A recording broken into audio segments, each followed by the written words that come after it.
She ran toward a new life, but ended up trapped on a remote ranch where freedom was just a word. Victor Harper, respected by the town, hid behind charm while controlling lives in silence. But fate intervened. A water trough, a stranger's voice, and the moment Rachel refused to stay silent any longer. Just wait until you hear how this story turns, and why, in the end, justice finally won. When Rachel Ann Brooks left her small town in Texas, she wasn't chasing a dream. She was running from something she never talked about, not to her friends, not even to her sister. All she wanted was a place to start over, somewhere far, somewhere quiet. So when she saw the job posting, help wanted, ranch hand, room and board provided, it felt like fate. She sent one message, got a call within the hour, and 2 days later, she was standing at the edge of a vast Arizona ranch under the beating sun, with nothing but a backpack and hope. The man who hired her introduced himself as Victor Harper. Clean-cut, polite, a firm handshake. He spoke with the kind of charm that made you drop your guard. "You're safe here," he told her. "Just work hard, and you'll have peace." At first, it seemed okay. She cleaned stalls, helped feed horses, and slept in a small cabin behind the main house. She kept to herself, not by choice, but because there weren't any other workers, just her and Victor. But little things started to change. He took her phone one day to fix the signal. Then he moved her into a smaller room, one with a lock on the outside. He stopped knocking when entering. His tone changed. There were no more polite smiles, just commands. Rachel tried to ask questions. He shut them down with a stare that felt colder than the desert wind at night. When she asked for her phone back, he told her, "Trust takes time, Rachel." It didn't take long before she realized this wasn't a job. It was a trap. She wasn't the first. Late one night, she heard crying from another cabin, the first time she realized she wasn't alone on that ranch, a girl she'd never seen before. In the morning, that cabin was empty. She never saw the girl again. And that's when fear became something deeper. Rage. She didn't have a plan. She didn't have supplies. But she had enough. One night, under the cover of desert wind and silence, she ran. Past the barn, past the fences, into nothing but open land. Just sky, dirt, and desperation. But what waited for her out there would be worse than anything she imagined, and greater than anything she hoped for. The first day after Rachel fled the ranch, she moved fast. Every step felt like borrowed time. She didn't know if Victor noticed she was gone, didn't know if he'd come looking, but she knew the land, or thought she did. By the second day, the adrenaline faded. Her body started to break down in slow, steady ways. Her boots were old, the soles too thin for the desert ground. The sun punished her shoulders, and her lips cracked from thirst. She'd passed one dry creek bed, 2 fence lines, and what she thought was a utility road. But there were no buildings, no towns, just silence. Rachel tried to follow the sun, move east during the day, rest at night. But her pace slowed. Her mind wandered. She started talking to herself, whispering her sister's name like a prayer.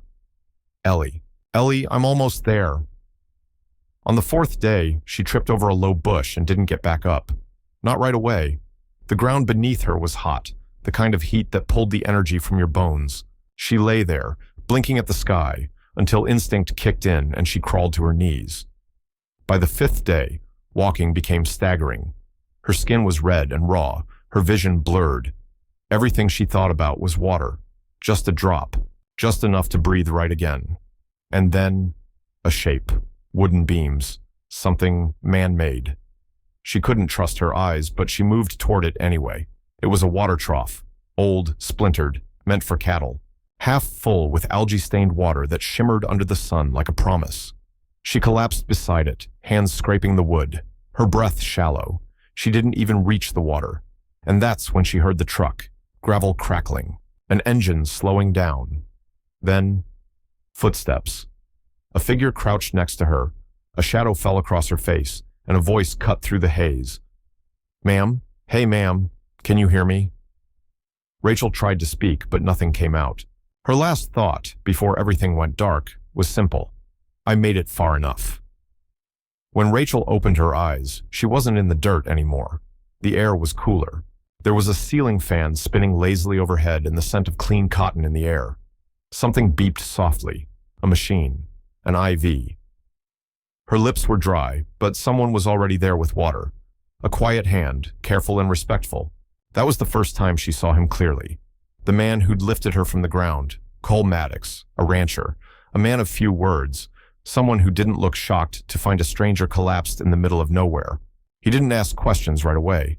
Just helped her sit up, offered soup, gave her space to breathe. And when she finally spoke, when the words started to come out, shaky and low, he didn't interrupt. She told him everything, not all at once, but enough. Enough for him to understand that she hadn't just gotten lost, she had been running. When she was done, Cole was quiet for a long time. Then he nodded, like he'd been expecting something like this. "You're not the first," he said. That sentence hit her like a wave. Cole told her about his sister, Emma, who left home 10 years ago for work in the Southwest. She called once and then never again. Missing persons reports, flyers, no answers. He'd spent years trying not to hope anymore. But then other stories started to surface. Young women, isolated ranches, the same patterns. "When I saw you by that trough," he said, "I knew exactly what you were running from. And who." Rachel expected him to say they should move on. Let it go, start fresh. But instead, he stood up and said, "We're going to do something about it." They went to the sheriff first. Didn't get far. The sheriff knew Victor Harper. Everyone did. Donated to the local fair, sponsored rodeos, smiled in church. "You're accusing a respected man," the sheriff said, eyes flat. "That's a heavy thing to do without proof." But Rachel didn't back down. Not this time. She brought details, names, descriptions, and Cole backed her with land maps, phone records, even fuel logs from Victor's ranch showing movement during hours he claimed to be away. Still, it wasn't enough. So Cole did what law couldn't. He found 2 other girls who had once worked for Victor, one in Texas, one in Nevada. They were scared, but they came forward. One even brought a journal. Dates, incidents, patterns. Piece by piece, the case took shape. Rachel watched it unfold like a fire, catching in dry grass. Slow at first, then unstoppable. Every day she got stronger. Every day she felt her voice grow louder. She wasn't hiding anymore. She wasn't running anymore. She was coming back. The courthouse was full. Reporters waited outside, holding microphones. Locals whispered in the back rows. A few didn't believe what they were hearing. Others already knew, deep down. They just never said it out loud.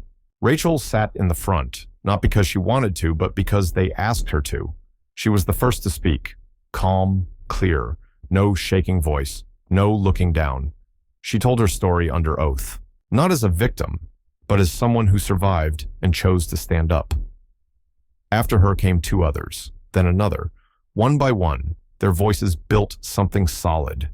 Victor Harper sat across the room, silent. His polished suit, his practiced smile. None of it could hold against the truth. And when the jury came back with the verdict, no one in that courtroom was surprised. Guilty, not just once, on multiple counts. Rachel didn't smile when she heard it. She just breathed, the kind of breath that feels like you're finally standing on your own ground after years of sinking. Outside the courthouse, Cole waited. He hadn't sat through the trial, said it wasn't about him, but he was there when it mattered. Always was. "You did it," he said. Rachel shook her head. "We did." They didn't talk much after that. There wasn't a need. Weeks passed. The dust settled. The story hit the news in small waves. A few people reached out. A few stayed quiet. But Rachel didn't care about headlines. She stayed in Arizona for a while, helped Cole fix up the ranch, got her own place eventually. Small, nothing fancy. But it was hers. And one morning, she returned to the place where everything changed, the water trough. It was still there, weathered but solid. The land around it was quiet, peaceful. Rachel crouched beside it, touched the wood. It felt warm under her hand, not from the sun, but from the memory of that day. She closed her eyes, not to relive the past, but to let it go. She'd crossed the desert once, nearly lost everything. But she made it, not just out, but through. Not every story ends loud. Some end in silence, in the sound of your own breath, in the feeling of your own strength. And in that silence, standing under the wide Arizona sky, Rachel finally knew. She wasn't what happened to her. She was who she chose to become after.